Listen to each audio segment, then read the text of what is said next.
kesulitan ini semuanya serba tiba-tiba. Dan firman Tuhan sudah mengatakan bahwa segala sesuatu akan digoncangkan. Tentang berakhirnya pandemi ini tidak ada seorang pun yang tahu. Kita tidak bisa memaksa Tuhan harus menghentikan sekarang juga. Tapi kita harus yakin, saudaraku, bahwa sebagaimana firman Tuhan katakan bahwa Dia membuat segala sesuatu indah pada waktunya. Tuhan mau kita belajar percaya bahwa di tengah-tengah situasi yang sulit, Tuhan adalah Tuhan yang tetap pegang kendali atas kehidupan kita. Apapun keadaan yang terjadi, Tuhan Yesus ada bersama dengan kita. Tuhan yang pernah menolong kita di waktu yang lalu adalah Tuhan yang sama yang menolong kita di hari ini. Hasil akhir bukan di tangan corona. Hasil akhir tetap di tangan Yesus Kristus. Dialah Tuhan yang berdaulat. Dialah Tuhan yang tetap pegang kendali atas kehidupan kita.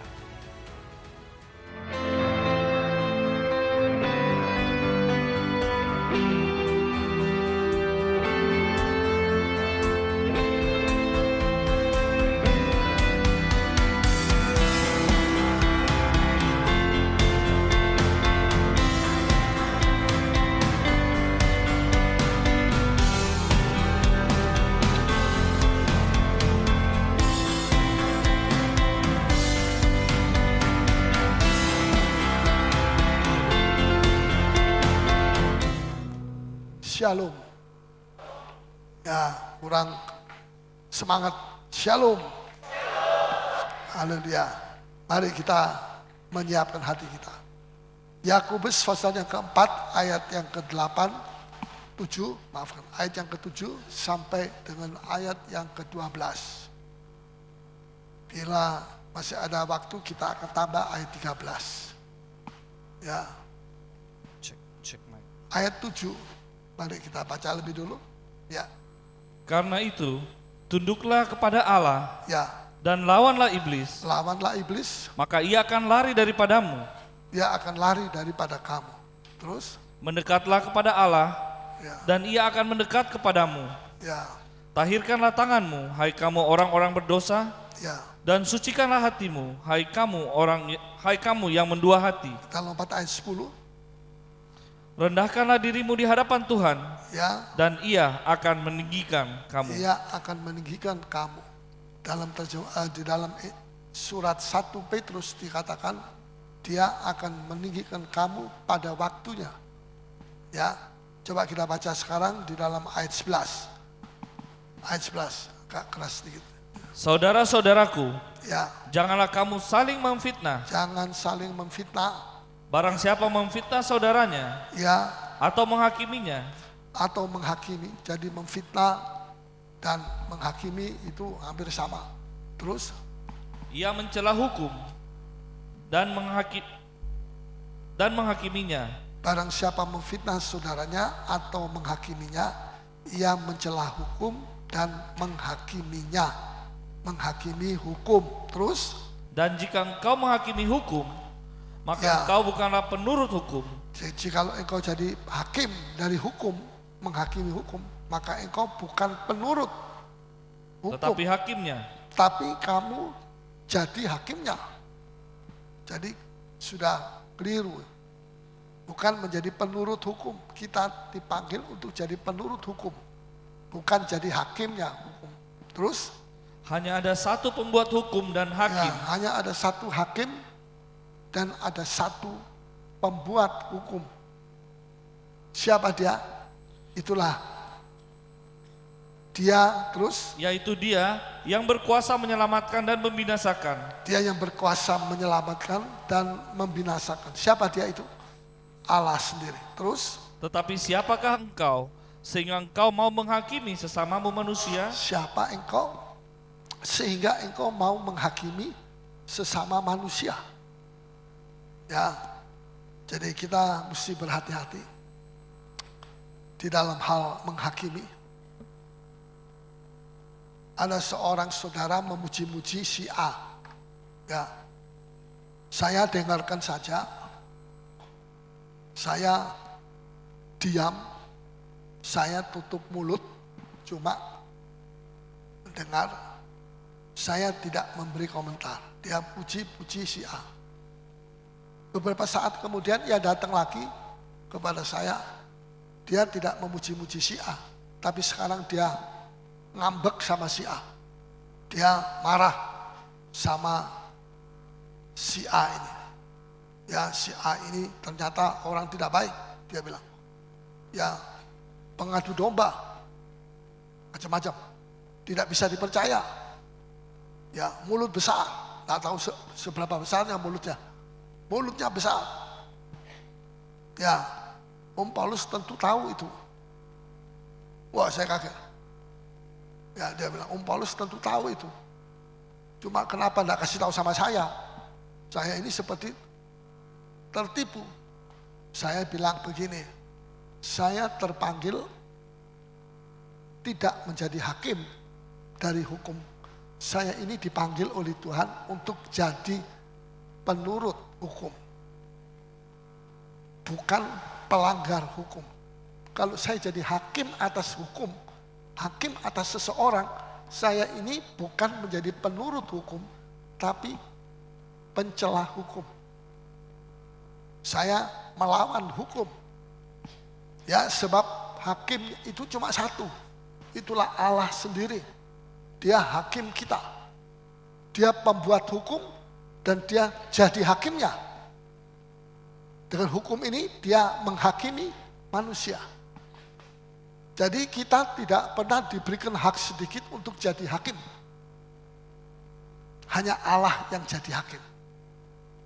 Ya, dalam Yakobus 4 dikatakan hanya satu yang jadi hakim dan pembuat hukum, yaitu Allah.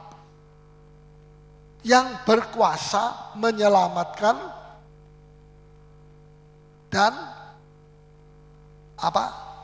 membinasakan. Ayat 12. Yang berkuasa menyelamatkan dan membinasakan. Itu kita bisa lihat di dalam Injil Yohanes.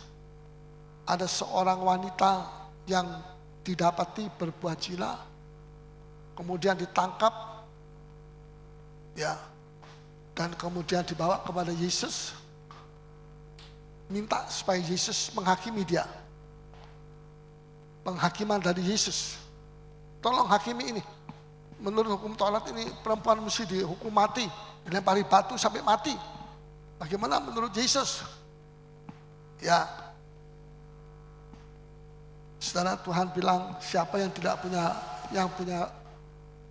punya dosa, nomor satu lemparkan batu kepada perempuan ini. Tapi tidak ada seorang pun yang mau melemparkan batu. Semua pada pergi, tertuduh. Mereka semua adalah orang berdosa. Ya, kemudian Yesus tanya begini, pertanyaannya aneh. Di manakah mereka semua? Mereka sudah pergi Tuhan, kata perempuan berdosa. Tidakkah ada orang yang menghukum kamu? Tidak ada. Kalau begitu aku juga tidak menghukum kamu. Jadi artinya Yesus itu punya hak untuk menghukum. Tapi Yesus tidak menggunakan hak itu untuk menghukum perempuan ini. Saudara mengerti? Ya, kalau Yesus tidak menggunakan haknya untuk menghukum, mengapa kita tidak punya hak untuk menghakimi?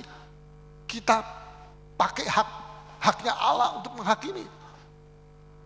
Ya, yang pertama itu.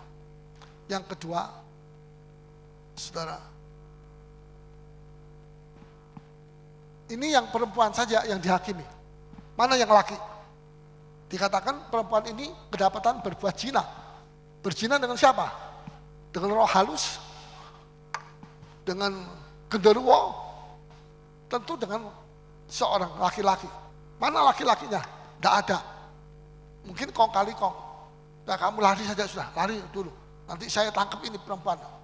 Bawa kepada Yesus. Ya, jadi di sini kita melihat yang berbuat zina itu 2 orang. Tapi yang dihakimi cuma 1 orang. Ini sudah merupakan pengadilan yang tidak adil. Pengadilan yang tidak adil. Betul atau tidak? Cuma perempuannya saja yang diadili. Lakinya tidak. Sudah tidak adil. Ya, bagaimana manusia mau mengadili, menghakimi secara adil? Sedang manusia sendiri itu pembuat dosa.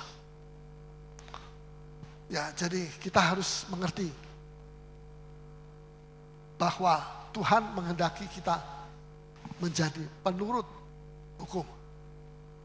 Ya, Yesus datang membawa visi. Saya tambahkan sedikit lebih dulu sih. Yesus datang membawa visi berbeda dengan visi dari hukum Taurat. Hukum Taurat diberikan kepada manusia untuk menghukum orang berdosa. Ya, lewat apa? Dihukum lewat hukuman mati.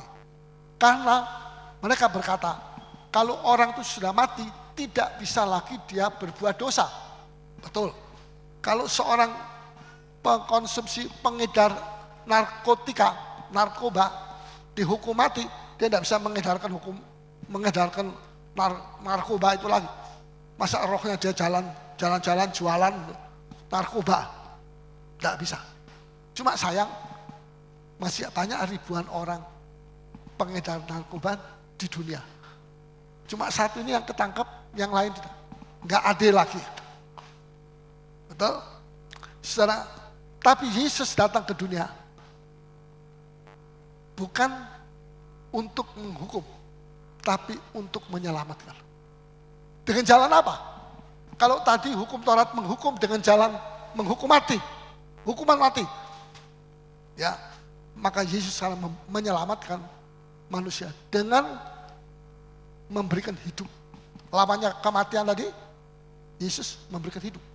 Karena itu Tuhan mengatakan begini, pencuri itu datang mencuri, membunuh, itulah iblis.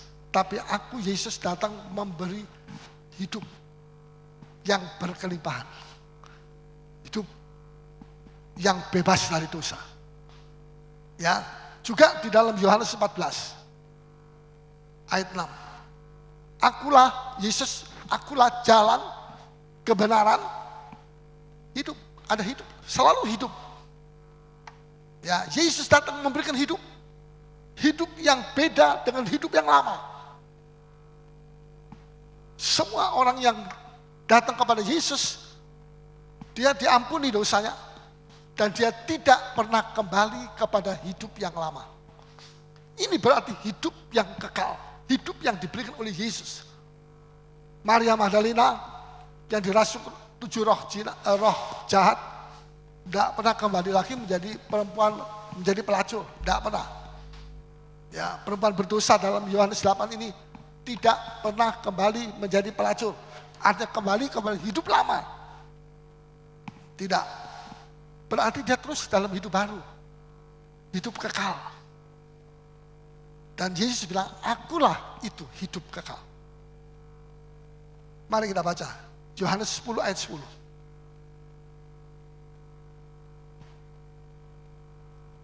Ya. Pencuri datang hanya untuk mencuri. Setan itu pencuri, terus Dan membunuh Ya. dan membinasakan. Aku datang Ya. supaya mereka mempunyai hidup. mempunyai hidup. Selalu Yesus bicara soal hidup, hidup, hidup, hidup. Ya, terus Dan mempunyainya dalam segala dalam kelimpahan. segala kelimpahan. Sekarang kita baca Yohanes 14 ayat 6.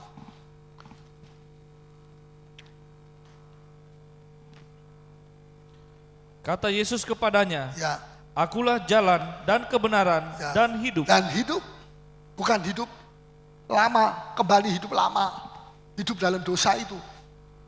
Kepada profesi yang lama sebagai seorang tuna susila, bukan. Tapi hidup yang baru. Hidup yang tidak ada kaitan dengan profesinya dia yang lama. Terus, Tidak ada seorang pun yang datang kepada Bapa Ya. kalau tidak melalui aku. ya sekian, terima kasih.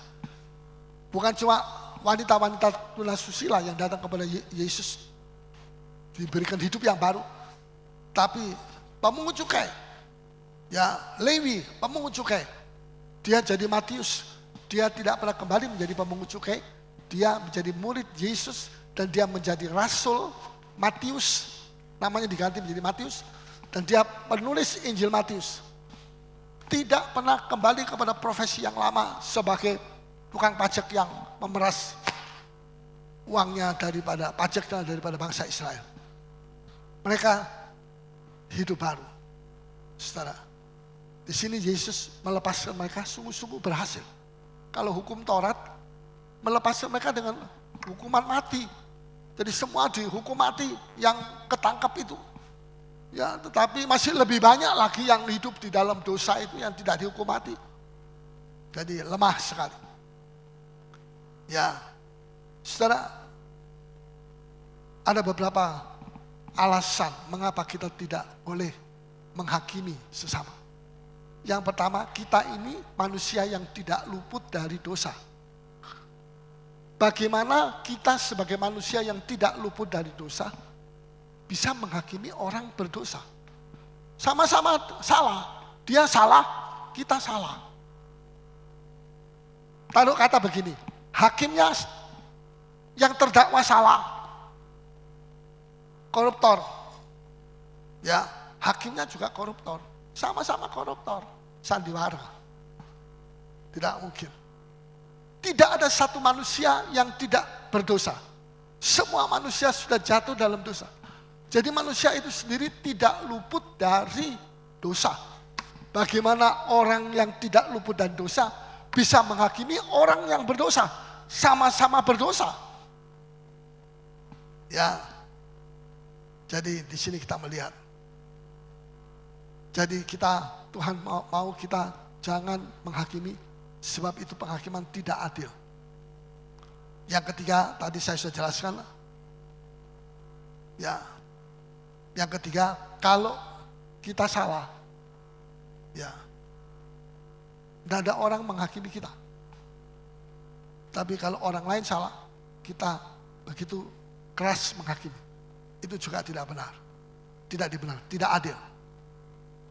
Jangan kita berbuat seperti itu. Saudara ya, kalau kita sendiri berbuat salah, tidak ada orang menghakimi kita. Tapi kalau orang lain, kita menghakimi begitu keras. Kita mesti berubah. Yang keempat, murid, ada sebuah kisah. Ada seorang murid yang nakal, sangat nakal di dalam kelas.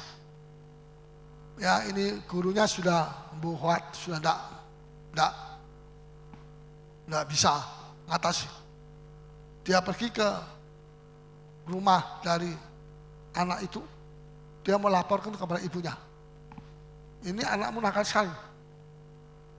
Kita tidak bisa mengatasi sudah. Ya, tapi ibunya mengatakan begini. Ini anak saya yang nomor 1. Bapaknya sudah mati. Tinggal dia dengan saudara-saudaranya. Sebelum guru ini mau laporkan kenakalan anaknya, ibunya sudah duluan bilang begini, anak saya yang 1 ini berjasa sekali kepada saudara-saudaranya. Karena dia yang mencuci pakaian dari saudara adik-adiknya. Kalau enggak, saya lebih berat lagi kerja saya. Dia telah berjasa. Guru itu tertegun. Enggak jadi melaporkan kenakalannya. Betul, anak itu memang nakal. Tapi 50% baik. 50%-nya nakal, tidak 100% nakal. Memang dia nakal, tapi dia tidak 100% nakal. Di rumah dia 50% baik, membantu orang tuanya. 50% nakal, 50% baik. Ya, tadinya guru sekolah itu anggap ini anak 100% nakal. Lihat saudara, lama-lama anak itu kemudian jadi anak yang baik. Jadi kita sudah menghakimi dengan tidak adil. Kita bilang ini anak 100% nakal, nakal sekali. Tapi ibunya bilang 50% dia baik. Dia bantu saya, dia cuci-cuci pakaian. Ya 50%. Ya, sejak guru itu mendengar ceritanya daripada ibunya, dia jadi berubah. Oh iya ya, memang dia nakal, tapi masih ada baiknya. 50% baiknya. Ya, jadi dia tidak bisa berlaku keras kepada anak ini. seolah-olah dia itu sudah 100% nakal dan tidak ada 1% pun yang baik dari dia. Nah, gurunya berubah pikiran. Dia mulai menangani 50% yang baik ini. Sampai akhirnya jadi 60%, 70%, 80%, 90% lebih banyak kebaikan. Jadi kita tidak bisa, kita jangan menghakimi sebelah luar. Kalau kita menghakimi anak ini sebelah luar, ya kita dapati dia, kita jengkel, kita dapati dia anak nakal sekali. Tapi ternyata setelah hidup manusia itu terdiri dari dua bagian.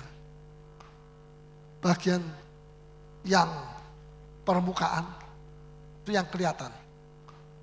Dan bagian kedua yang sebelah dalam, tidak kelihatan. Ya, dua bagian. Seringkali kita menilai permukaannya saja. Kita menghakimi sebelah permukaannya, yang kelihatan dengan mata kasar. Tapi kita tidak bisa menilai bagian yang tidak kelihatan daripada seseorang itu. Ya. Selanjutnya, ada bapak yang baik. Tapi anaknya jahat. Tidak baik. Ada? Ada. Kita tidak bisa katakan kalau bapaknya baik, anaknya pasti baik. Ada yang begitu. Tapi ada yang bapaknya baik, anaknya jahat, bukan main. Ya, jadi preman. Atau jadi apa? Jadi kita tidak bisa melihat sebelah luarnya.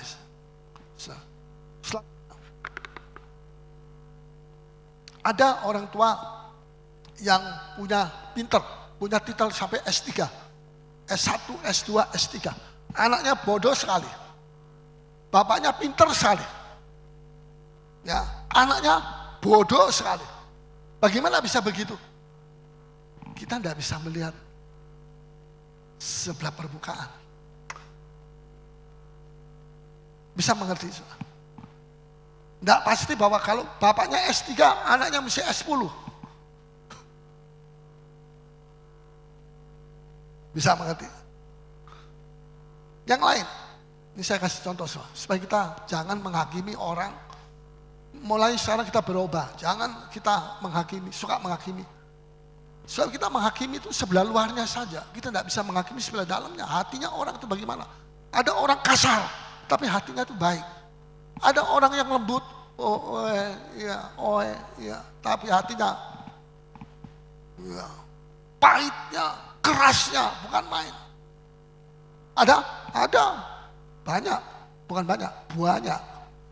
Jadi kita tidak boleh menghakimi sebelah luarnya saja. Kita dipanggil untuk menjadi penurut hukum, bukan penghakim. Ya, ada orang wajahnya, mukanya kayaknya pandai, tapi bodoh. Mukanya kelihatan kayak profesor, tapi bodohnya bukan main. Ya, jangan menghakimi sebelah luar. Ada orang yang kelihatannya bodoh, canak dek tolo-tolo, tapi pintar sebetulnya anak itu, pintar dia. Kelihatannya kayak mukanya enggak terpelajar, tapi otaknya encel. Einstein itu kan orang goblok, bodoh. Dia dikeluarkan dari sekolah karena sering bolos. Bagaimana orang bolos, goblok, bodoh dikeluarkan sekolah bisa menemukan listrik sampai hari ini? Ya atau ya? Ya, mungkin Toandi lebih ganteng daripada dia. Wah, pegangi kepalanya ya. Ya. Tapi kita tidak bisa menghakimi orang dari muka. Itu menipu nanti. Ya. Saya pernah ceritakan. Saya sendiri pernah membaca kisah orang yang dituduh sebagai pembunuh yang kemudian dibawa pergi ke Siberia, hukuman seumur hidup kerja paksa. Tapi setelah 28 tahun di situ, datang utusan dari pemerintah komunis menyatakan kamu bukan pembunuhnya, salah orang, bukan salah urat, salah orang, enak aja ngomong salah orang. Dilepaskan kembali ke kota, cari teman-teman, tidak nemu, pada mati sudah semua. Ya, satu hal yang saya ingin memberitahu kepada saudara, betapa bahayanya kalau kita salah menghakimi orang. Ya, berapa penderitaan istrinya? Kalau dia punya istri, punya anak, berapa penderitaan daripada anak-anak dan istrinya harus ditinggalkan oleh bapaknya hanya karena dia dituduh palsu, bukan betul-betul sebagai pembunuh, dan 28 tahun dipisahkan hanya karena penghakiman yang sembrono. Saudara, makanya Alkitab tadi bilang jangan kita menghakimi, jangan. Kalau kita tidak tahu persoalan orang itu, bilang saja saya tidak tahu, saya tidak berani menghakimi, karena saya tidak dipanggil oleh Tuhan untuk menjadi hakim. Hakim itu cuma satu, itu juga pembuat hukumnya, yaitu Allah sendiri. Itu hakimnya dan pembuat hukumnya, bukan kita pembuat hukum. Ya, jadi saudara, kita harus berhati-hati. Ya, biasa orang tua dulu ya. Biasanya orang-orang tua itu suka melihat tanda-tanda sebelah lahiriah dari anaknya, dari orang lain, tanda-tanda yang tidak jelas pada seseorang. Ya, misalnya dia bilang itu orang itu matanya jahat. Matanya jahat. Dia bilang matanya jahat. Tapi belum tentu bahwa orang itu jahat. Matanya jahat, tapi belum tentu orang itu jahat. Ya atau ya? Mungkin matanya jahat kalau dia suka melirik begitu. Dia suka melirik. Dia lihat saudara pakai sepatu 2 juta. Ya, dia melirik sepatu saudara. Ya, masa karena meliriknya itu dia jahat.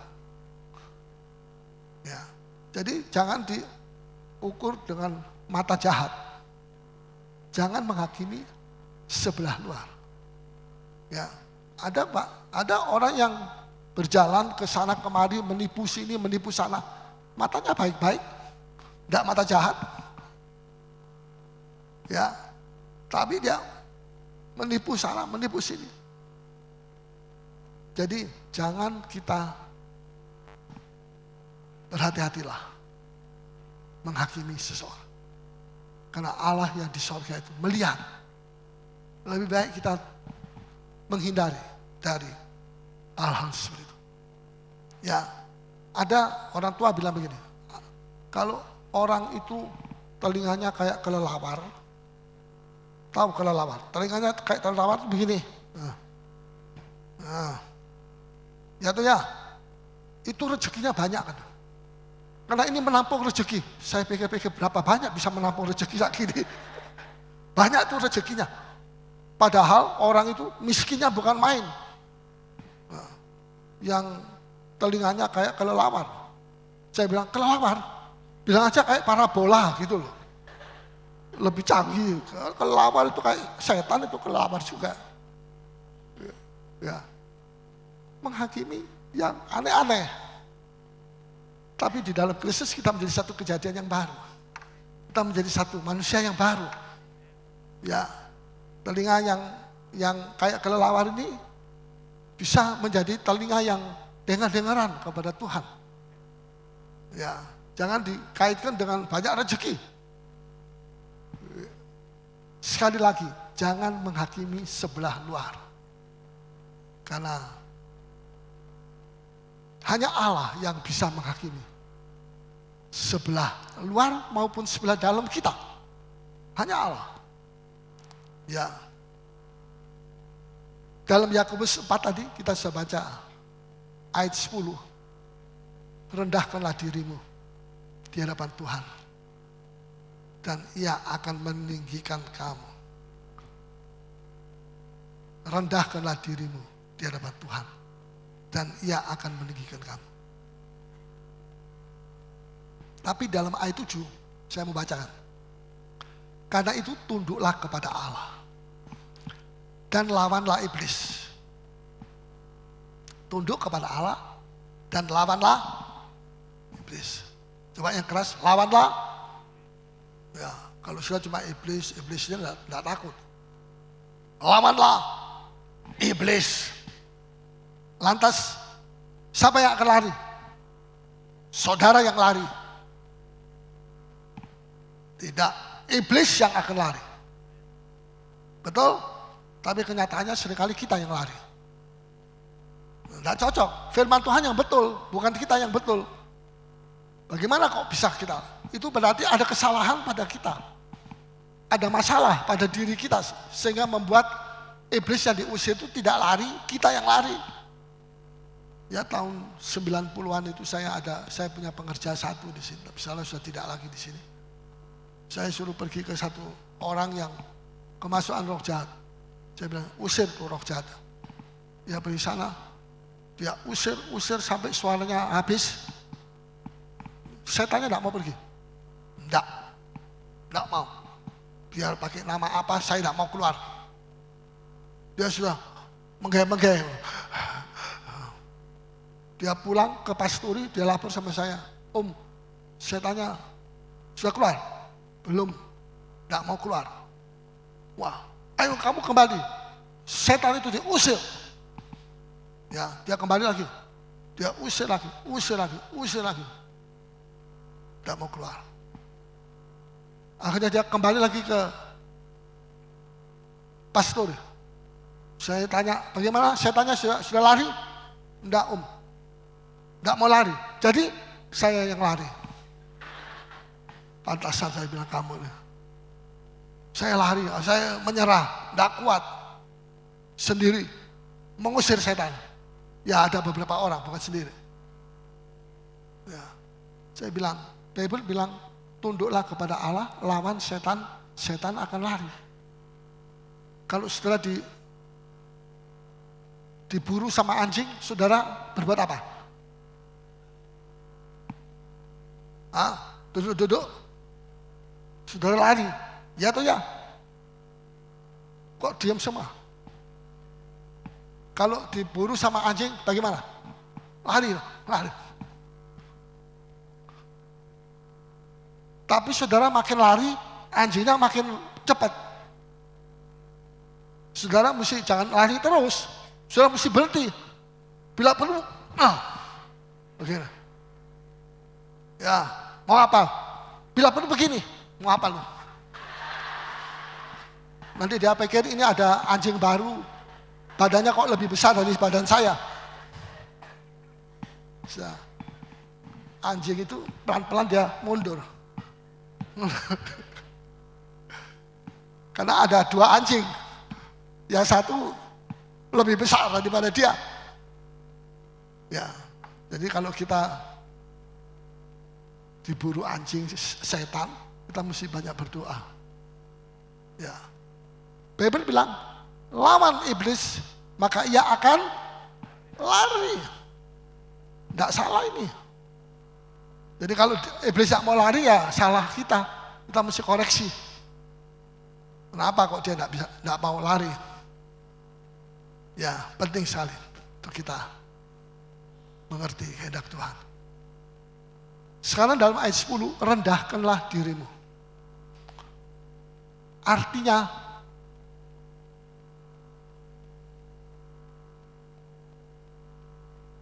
menantikan akan Tuhan. Rendahkan dirimu itu adalah menantikan akan Tuhan. Ya, dalam ayat 10 dikatakan, ia akan meninggikan kamu. Dan ia akan meninggikan. Kalau kita mau merendahkan diri di hadapan Tuhan, dia akan meninggikan kamu. Dalam 1 Petrus, tolong baca ke pasal 5 ayat 6. 1 Petrus 5 ayat 6. Karena itu, Ya, Karena itu, rendahkanlah dirimu di bawah tangan Tuhan yang kuat, rendahkan dirimu di bawah tangan Tuhan yang kuat. supaya kamu ditinggikannya pada waktunya. Nah, supaya kamu ditinggikan pada waktunya. Ada waktunya Tuhan. Ya. Artinya pada waktu yang tepat kamu akan ditinggikan oleh Tuhan. Bagi Yusuf, waktu yang tepat dia ditinggikan adalah pada waktu kelaparan. Terjadi kelaparan di mana-mana. Saat itu. Masalahnya adalah apakah kita yang menantikan Tuhan atau Tuhan yang menantikan kita? Masalahnya adalah apakah kita menantikan waktunya Tuhan atau Tuhan yang disuruh menantikan waktunya kita. Ya. Masalah yang lain, sering kita yang menentukan waktunya. Sekarang Tuhan waktunya. Tuhan sudah harus tolong saya sekarang. Kita menentukan waktu kita. Waktunya. Mestinya Tuhan yang menentukan waktunya. Bukan kita yang menentukan waktunya. Kita yang menantikan waktunya. Jadi Tuhan yang menentukan waktunya, kita yang menantikan waktunya Tuhan. Tapi seringkali dibalik, kita yang menentukan waktu kita, Tuhan disuruh menunggu waktu kita. Tidak benar itu. Ya. Kita tidak boleh menentukan waktu kita. Karena jamnya Tuhan tidak sama dengan jam kita. Jam kita harus disesuaikan dengan jam dari Tuhan. Tuhan yang menentukan waktunya, kita yang menantikan waktunya Tuhan. Ya. Seringkali kita mau bertindak sebelum waktunya Tuhan. Dan kemudian kita gagal, kita menyesal, dan kita kemudian mempersalahkan kepada Tuhan. Tapi itu sebenarnya kesalahan kita sendiri. Jangan kita bertindak sebelum waktunya Tuhan. Ada waktunya Tuhan yang kita harus tunggu. Ya. Dan kita harus menyesuaikan dengan waktu dari Allah. Tadi di dalam Yakobus 4 ayat 10 dikatakan, rendahkanlah dirimu. Ya.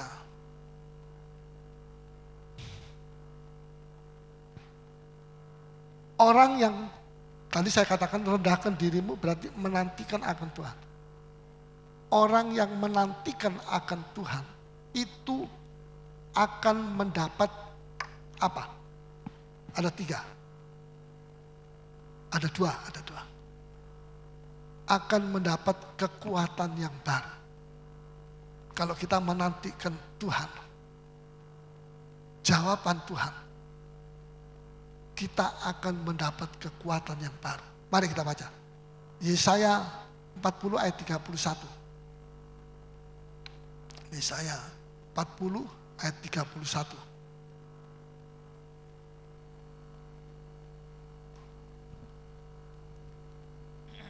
Ya.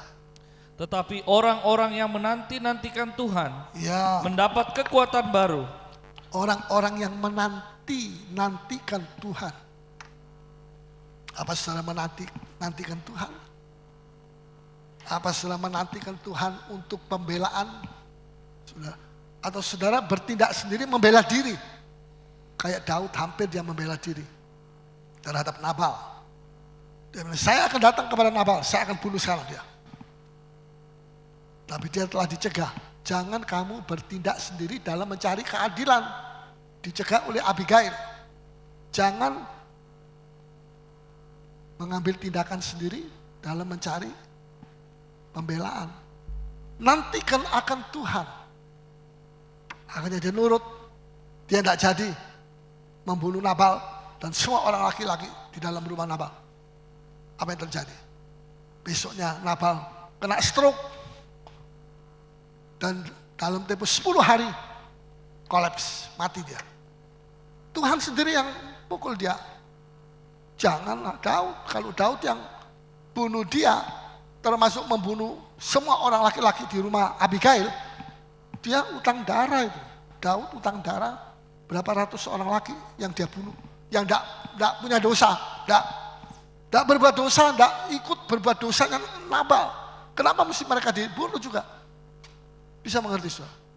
Ya, orang kalau bisa kalap itu, kalap namanya kalap, ya begitu. Ya, tapi Abigail dengan hikmat dia cegah Daud, jangan Tuan Daud membela, cari pembelaan diri sendiri, jangan. Serahkan sama Tuhan. Tuhan itu hidup. Tuan Daud sudah ditolong Tuhan begitu banyak.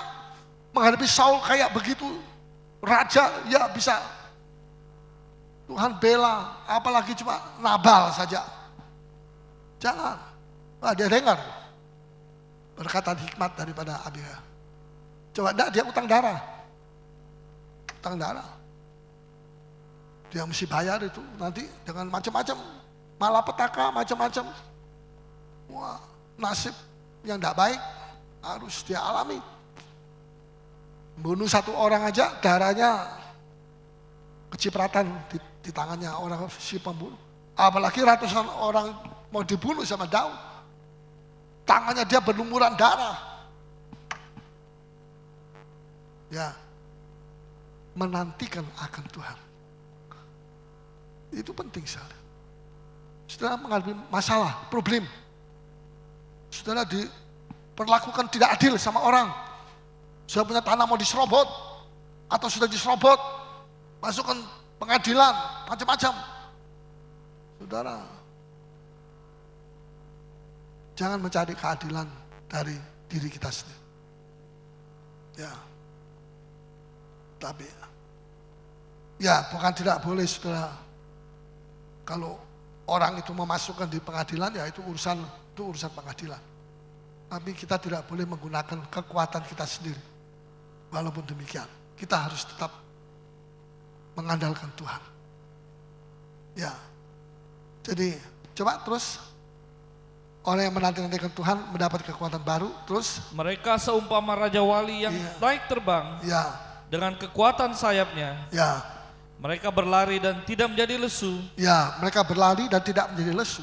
Mereka berjalan dan tidak menjadi lelah. Ya, masih berjalan, masih lari, tapi tidak lesu, tidak lelah. Coba kita baca ayat 30, orang muda. Ayat 30. Orang-orang muda menjadi lelah dan lesu. Orang-orang muda jadi lelah dan lesu. Siapa ini orang muda? Orang muda yang pakai kekuatan sendiri dan yang tidak mengandalkan Tuhan, tidak menanti-nantikan akan Tuhan. Orang muda itu akan jadi lesu dan menjadi lelah. Terus Dan teruna-teruna jatuh tersandung. yang pakai kekuatan sendiri dan tidak menantikan akan Tuhan itu akan jatuh tersandung. Padahal ini teruna-teruna orang yang gagah perkasa, orang muda yang hebat, kuat, kekuatan sendirinya masih full. Tapi menghadapi percobaan, godaan, ya, seks bebas, seks liar, dan apa saja, tidak bergeming orang muda itu. Ya, di sini katakan lelah lesu, menghadapi percobaan itu lelah lesu, tidak kuat untuk melawan dan jatuh tersandung. Jadi kita mesti kuat. Artinya begini, walaupun engkau seorang muda yang gagah perkasa, sebaiknya engkau jangan mengandalkan kekuatan, andalkan kekuatan Tuhan. Karena musuh kita bukan manusia, musuh kita itu roh-roh jahat. Roh-roh jahat itu tidak bisa dipukul pakai ini, pakai spear. Apa itu spear? Otot yang saya mau train supaya saya bisa melawan sama roh jahat. Roh jahat itu sudah begini kan, kayak begini kan angin, tidak rasa apa-apa. Iblis tidak bisa dipukul, tidak bisa begitu kan, tidak bisa. Ya, karena dia itu roh, kayak angin. Tapi kita bisa menantikan akan Tuhan. Terus ayat 30 sudah. Sekarang kita mau baca Mazmur 40 ayat 1. Mazmur 40 ayat 1.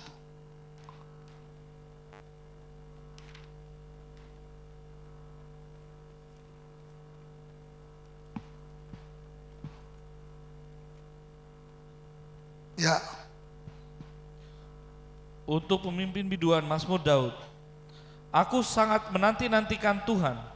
ya, Lalu ia menjenguk kepadaku dan mendengar teriakku minta tolong. ya. Mazmur 40 ayat 1, ayat 2. Aku sangat menanti-nantikan Tuhan. Ini Daud, Mazmurnya Daud. Jadi Daud yang menanti-nantikan akan Tuhan.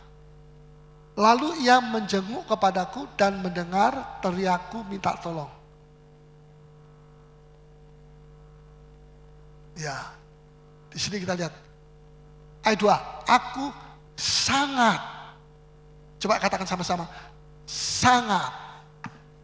1, 2, 3. Lebih keras, sangat. Daud tidak bilang aku menanti-nantikan akan Tuhan. Tapi Daud bilang, aku sangat menanti-nantikan akan Tuhan. Itu kata sangat itu berarti dia sangat butuh sama Tuhan. Itu sangat, itu sudah jadi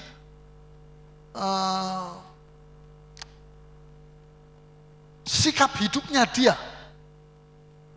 Ya, kalau dia menghadapi peperangan, menghadapi apa saja, dia selalu pergi kepada Tuhan. Dia menantikan akan Tuhan. Dia minta pembelaan dari Tuhan. Ya, dalam sekarang kita lihat hidupnya Daud yang sangat menanti-nantikan akan Tuhan. Bagaimana? Coba kita baca. 2 Samuel 3 ayat 1.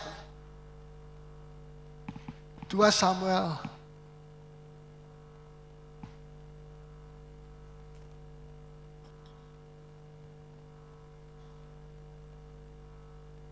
3 ayat 1.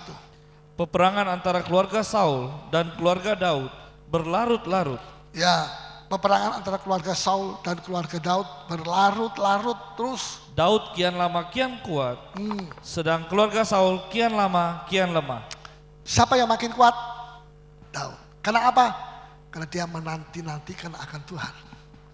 Tadi saya sudah katakan, orang yang menanti-nantikan akan Tuhan akan mendapat kekuatan baru seperti sayap Raja Wali. Itu Tuhan bilang sama saya, kamu akan jadi seperti sayap Raja Wali. Paulus, kamu tidak akan loyo lagi. Nanti kalau ada masalah, percobaan, ada badai, kamu seperti mukamu pucat lagi begitu. Ya nanti kalau aku sudah tolong, kamu senang lagi. Nanti kena percobaan lain lagi, mukanya murung lagi. Kayak pulang dari bati murung begitu. Murung. Jangan. Jadi hamba Tuhan, jangan begitu.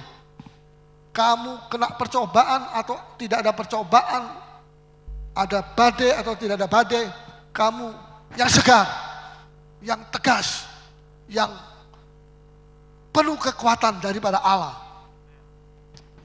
Ya, penuh kekuatan daripada Roh Kudus. Ini Tuhan sendiri yang mengajar sama saya. Ya, Tuhan tunjukkan sebuah batu karang, tidak goyah. Ini batu karang tidak goyah. Kena hempasan ombak dari sini, dari sana, tidak goyah. Kamu mesti seperti ini, jangan goyah. Ya, terus Tuhan curahkan roh kekuatan atas batu itu. Batu itu diteguhkan, jadi kuat. Tuhan mau saya, saudara juga jadi kuat. Jangan sedikit-sedikit lo goyang. Wah, orang Kristen begini ini bagaimana mau perang, mau menang itu bagaimana? Tidak mengerti. Ya, jangan saudara. Karena sedikit goncangan sudah miring jalannya. Tidak, kita tidak boleh, itu sudah bukan zamannya kita lagi. Jadi orang Kristen seperti itu. Tuhan mau supaya kamu stabil. Ya, jangan labil. Haleluya. Orang-orang muda juga. Di sini dikatakan, Daud kian lama kian kuat, sedang keluarga Saul kian lama kian lemah. Karena Saul tidak menantikan akan Tuhan. Dia pakai nafsu. Dia kejar-kejar Daud, dia mau bunuh Daud. Karena dia anggap itu rivalnya dia, saingannya dia. Tidak. Tuhan yang pilih dia. Bukan dia yang ambisi mau ganti sama Saul. Sekarang banyak orang ambisi mau ganti ini, ganti itu. Enggak. Ya, jadi pendeta itu bukan ganti ini, ganti itu, bukan. Itu panggilan. Ya, Tuhan bilang begini, kalau kebangunan rohani akhir zaman datang, aku tidak minta kamu mampu. Aku tidak mencari orang yang mampu. Aku cari orang yang siap. Sebab kemampuan itu kemampuanku yang ada dalam kamu. Bukan kemampuanmu. Bukan kemampuan kita. Itu kemampuan Tuhan. Ya.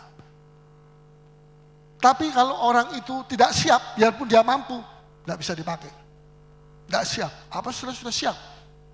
Tali kasut saudara sudah dikuatkan. Tuhan bilang, tali sepatumu kuatkan Paulus. Ya, siap. Begitu. Kemana saja Tuhan panggil, siap. Jangan sudah mau berangkat, terus tali sepatunya yang satu hilang. Wes, gak jadi pergi. Tali sepatunya gak ada. Cepat beli. Ya, jadi kita mesti seperti tentara yang waktu tentaranya Bush menyerang Irak itu. Saya baca sedikit. Bagaimana tidur, makan siang, makan malam, malam hari tidur. Itu pakai sepatu terus tuh. Tentaranya Amerika. Pakai sepatu. So, kadang-kadang tiba-tiba serangan datang. Nah, kalau masih, mana sepatu saya? Wah, gak ada ini. Yang satu, talinya. Mana talinya? Gak ada. Sudah ditembak sama musuh, mati dia.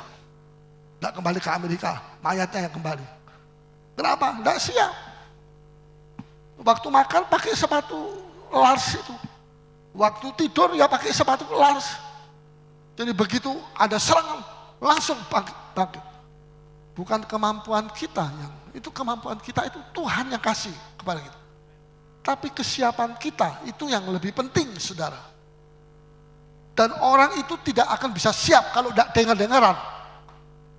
Kalau kepala keras kepala, tidak bisa dia mau. Dia mesti orang tentara yang taat sama komandan. Ya, ini sedikit strategi dari perang supaya kita mengerti.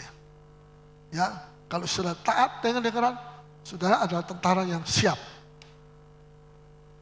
Tapi walaupun saudara punya kemampuan apa saja, kalau saudara tidak siap, Tuhan tidak bisa pakai. Ini terus terang Tuhan kasih tahu kepada saya. Sampaikan ini kepada umat. Taat. Sungguh-sungguh sama Tuhan. Ya. Puji Tuhan. Keluarga Daud kian lama kian kuat. Saul kian lama kian lemah. Daud kian lama kian segar. Saul kian lesu.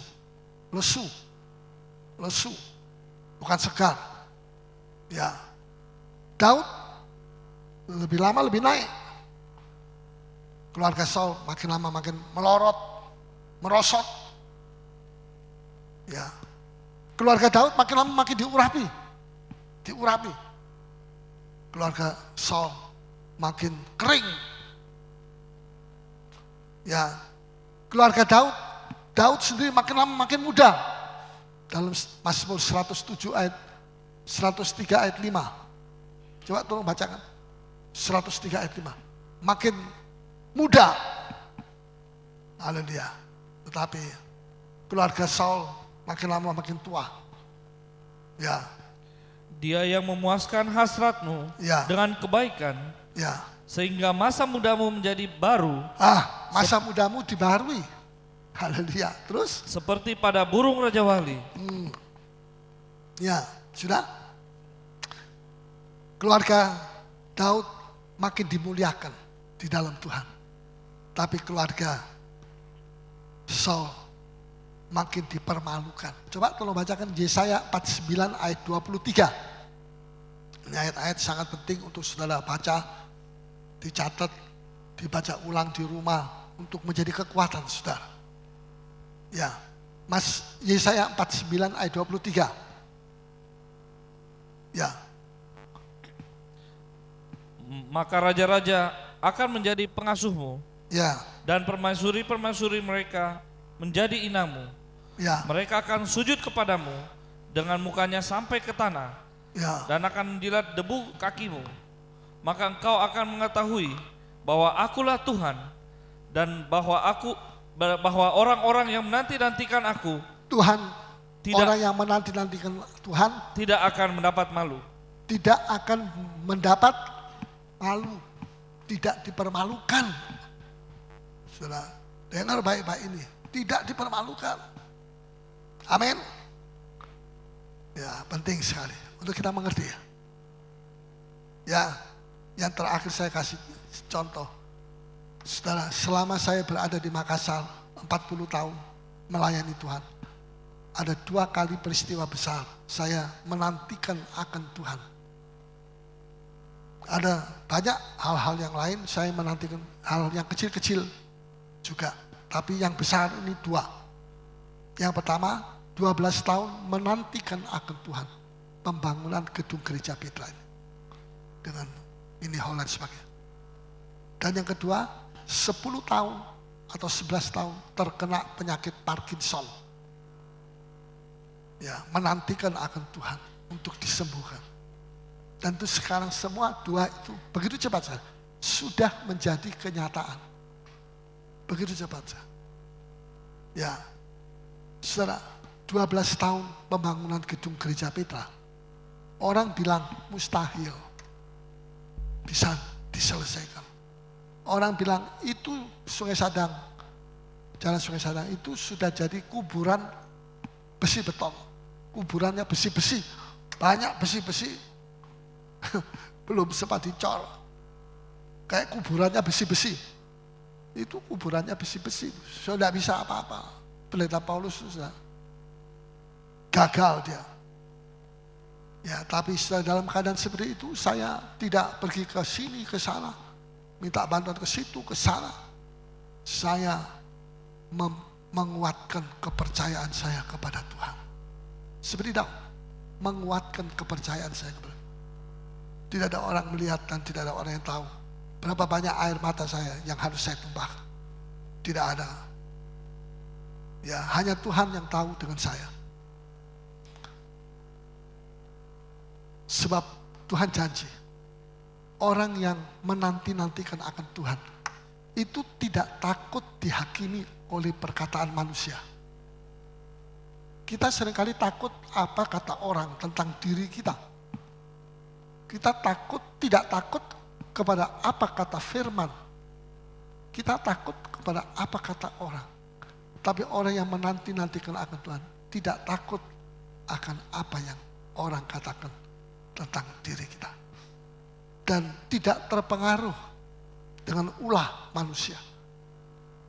Tidak terpengaruh dengan ulah manusia. Dan tidak dibingungkan oleh pendapat-pendapat orang. Dibingungkan. Bingung kalau banyak pendapat itu bingung akhirnya. Ya, tidak cari maunya Tuhan. Gereja itu bukan demokrasi, teokrasi. Saya ini pemimpin harus cari maunya Tuhan. Itu namanya teokrasi. Kalau demokrasi itu di stem. Kayak DPR itu. Ya, tapi di stem bisa jadi Tuhan tidak berkenan. Buktinya pada waktu Tuhan mencari penggantinya Raja Saul. Itu Nabi Samuel disuruh pergi ke rumahnya Isai. Mana anak-anakmu semua? Ayo keluarkan sini. Tuhan mau pilih satu dari antara mereka untuk jadi raja, pengganti Raja Saul. Satu-satu keluar. Eliab, gagah, tinggi, 1,90 meter mungkin. Ya, badannya sininya 1,5 meter mungkin. Ya, wah pokoknya gagah, pantas kata Nabi Samuel. Pantas ini jadi raja. Ganti Saul Tuhan bilang kepada Nabi Samuel, Samuel, jangan lihat sebelah muka, lihat hati. Aku sudah buang, aku tolak ini orang. Tidak, jangan mengulangi peristiwa Saul kedua yang gagah perkasa. Kalau dia berdiri, semua orang Israel sampai di sini saja. Dia dari sini ke sini lebih tinggi. Tapi hatinya jelek, jahat, tidak taat, tidak dengar-dengar, sombong. Orang tidak taat itu kan sombong. Sombong dia, tidak mau dia merendahkan diri seperti Daud begitu, merendahkan diri, menangis. Tidak, jangan mengulangi peristiwa Saul kedua. Anak kedua, tidak. Anak ketiga, ini bagus Tuhan, tidak. Anak keempat, kelima, keenam, ketujuh, semua Tuhan bilang tidak.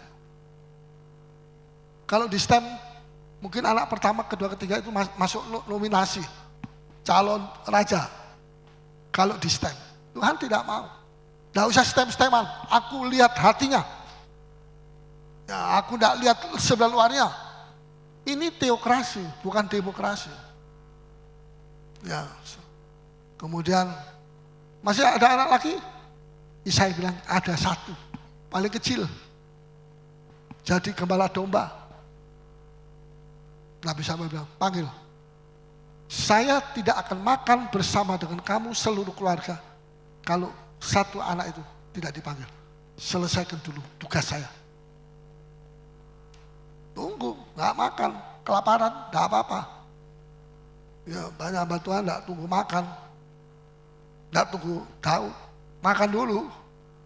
Ya, Samuel bilang tidak, saya mau tunggu. Begitu tahu datang, orangnya pendek, matanya bagus, bisa bagus. Ya mukanya kemerah-merahan, persis kayak lebih cocok jadi artis daripada raja, selebritis. Ini, kok pendek Tuhan, sininya kemerah-merahan, mungkin pakai merah-merah itu. Enggak ya, enggak. Jangan kamu lihat tampangnya. Ya aku enggak lihat itu pendeknya dia, aku lihat hatinya dia. Ini hatinya bersetuju dengan aku. Lekas, urapi sekarang.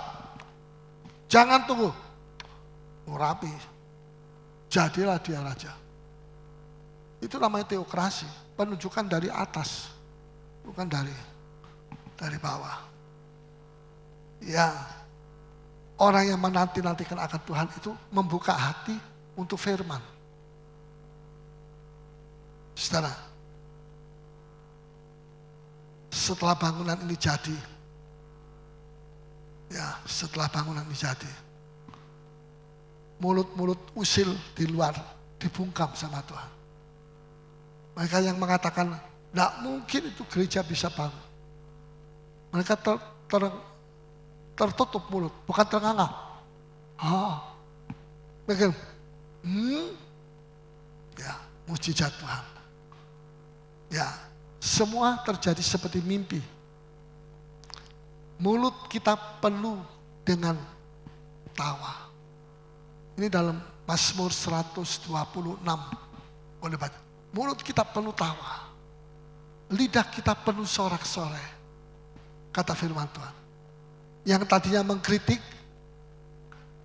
sekarang mereka bilang, Tuhan telah melakukan perkara-perkara besar kepada orang-orang ini. Orang ini ya orang kita ini.